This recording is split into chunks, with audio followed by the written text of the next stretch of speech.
আলহামদুলিল্লাহি নাহমাদুহু ওয়া নুসাল্লি আলা রাসূলিহিল কারীম। মুযযাফ এবং মুযযাফ ইলাইহি কাকে বলে? উদাহরণ দাও। মুযযাফ কাকে বলে? যে শব্দটি নিজের পরে অন্য একটি শব্দকে যুক্ত করে, অর্থাৎ ইজাফাত বা সংযুক্তি তৈরি করে, তাকে মুযযাফ বলে। মুযযাফ ইলাইহি কাকে বলে?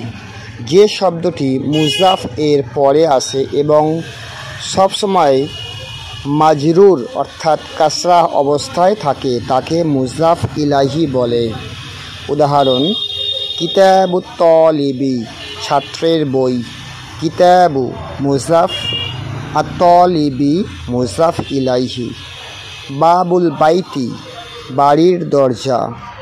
বাব মুযযাফ, আল বাইতি মুযযাফ ইলাইহি।